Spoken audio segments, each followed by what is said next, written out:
అందరికీ నమస్కారం. మనం కొత్త సంవత్సరంలో అడుగు పెట్టబోతున్నాం. కూటమి ప్రభుత్వం అధికారంలోకి వచ్చి 18 నెలల కాలం గడిచింది. జనవరి 1వ తారీఖు నుంచి నూతన సంవత్సరం ప్రారంభమవుతుంది.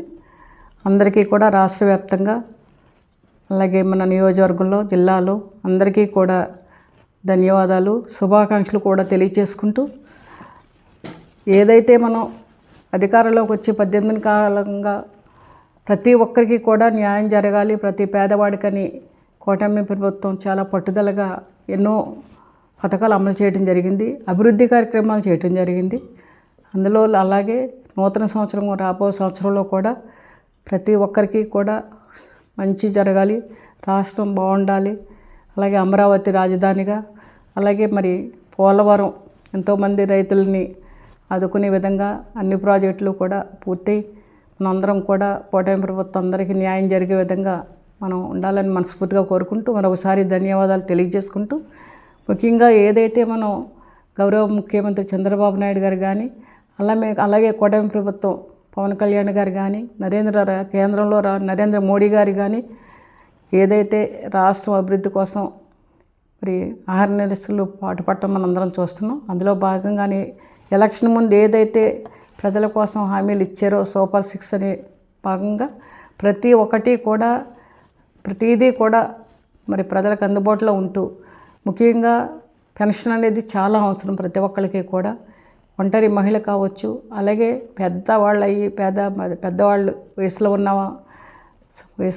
వయసు మీరిన వృద్ధాప్యంలో ఉన్న పెద్దవాళ్ళకి కావచ్చు, అలాగే ఈ రోజున డయాలసిస్ చేయించుకునే వాళ్ళు కావచ్చు, వికలాంగులు కావచ్చు, ప్రతి ఒక్కరికి కూడా వాళ్ళ కేటర్ని బట్టి దాదాపుగా 4,000, 6,000, 15,000 డయాలసిస్ చేయించుకునే వాళ్ళకి ప్రతి ఒక్కరికి పెన్షన్లు ఇవ్వడం జరుగుతుంది.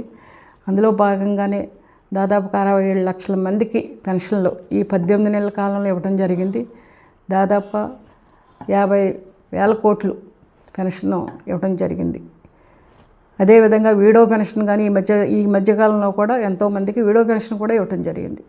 ముఖ్యంగా తల్లికి వందనం ఏదైతే ఎలక్షన్లో హామీలో భాగంగా తల్లికి వందనం ప్రతి ఇంటిలో కూడా ఒక 2 బిడ్డలు ఉండనివ్వండి, 4 బిడ్డలు ఉండనివ్వండి, వాళ్ళందరికీ కూడా 15,000 రూపాయలు వేసే విధంగా కూడా తల్లికి వందనం కూడా ఈ 18 నెలల కాలంలో అమలు చేయడం జరిగింది.